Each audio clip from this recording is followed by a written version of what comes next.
Hello guys, അങ്ങനെ ഏകദേശം എനിക്ക് തോന്നുന്നു ഒരു മാസത്തിന് ശേഷമാണ് ഞാനിന്ന് വീഡിയോ ഇടുന്നത് എന്ന്. ഈ ഒരു മാസം എന്ന് പറഞ്ഞാൽ ലൈഫിൽ അൺഎക്സ്പെക്റ്റഡ് ആയിട്ട് വന്നിട്ടുണ്ടായിരുന്ന കുറച്ച് ഹോസ്പിറ്റൽ കേസസും എക്സാംസൊക്കെ കൊണ്ട് വീഡിയോസ് ഒന്നും ഇടാൻ പറ്റിയിട്ടുണ്ടായിരുന്നില്ല കേട്ടോ.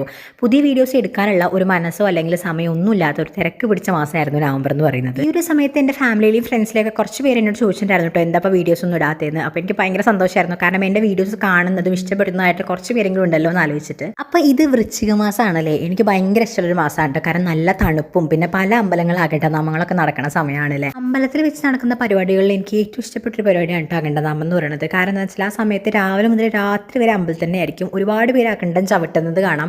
ചെറിയ കുട്ടിയായിരുന്ന സമയത്ത് മാല ഇട്ട സമയത്ത് അകണ്ടം ചവിട്ടിയൊക്കെ എനിക്ക് ഇപ്പോഴും ഓർമ്മയുണ്ട് കേട്ടോ. വൃശ്ചികത്തിലെ ആദ്യത്തെ തിങ്കളാഴ്ചയാണ് കേട്ടോ അകണ്ടനാമം ഇവിടെ നടക്കാറുണ്ടായിരുന്നത്. അപ്പോൾ അതുകൊണ്ട് തന്നെ ക്ലാസ് ഉണ്ടാവും, പക്ഷേ ക്ലാസ്സിലിരിക്കുമ്പോഴൊക്കെ പുറത്തായിരിക്കും കേട്ടോ കണ്ണ്. കാരണം അത്രയും കടകൾ ഇങ്ങനെ റോട്ടിലൊക്കെ നിരത്തി വെച്ചിട്ടുണ്ടായിരിക്കും. വൈകുന്നേരം ആവാൻ വേണ്ടി ഇങ്ങനെ കാത്തിരിക്കും. ആ സമയമാകുമ്പോഴേക്കും അമ്മായിയൊക്കെ വന്നിട്ട് എനിക്ക് കടകളിൽ നിന്ന് ഒരുപാട് സാധനങ്ങളൊക്കെ വാങ്ങിച്ചു തരും കേട്ടോ. എനിക്ക് ഇപ്പോഴും സ്റ്റിൽ ഫേവറേറ്റ് ആയിട്ടുള്ള കാര്യം എന്ന് പറഞ്ഞാൽ ബലൂണൊക്കെയാണ്. പക്ഷെ സത്യം പറഞ്ഞ അമ്പലപ്പറമ്പിൽ ഉത്സവപ്പറമ്പിലൊക്കെ സാധനങ്ങൾക്ക് ഭയങ്കര വിലയാണ് കേട്ടോ. എന്നാലും അവിടെ നിന്നൊക്കെ എന്തെങ്കിലും വാങ്ങാൻ തോന്നും. എന്തായാലും ഇപ്രാവശ്യം പീരിയഡ്സ് ആയതുകൊണ്ട് ഇവിടുത്തെ അമ്പലത്തിൽ എനിക്ക് പങ്കെടുക്കാൻ പറ്റിയില്ല കേട്ടോ. അതുകൊണ്ട് തന്നെ ഞാനും നന്ദിനി ഐശ്വര്യം കൂടി ഇന്ന് പോരൊരു അമ്പലത്തിലാണ് കേട്ടോ പോയിട്ടുണ്ടായിരുന്നത്.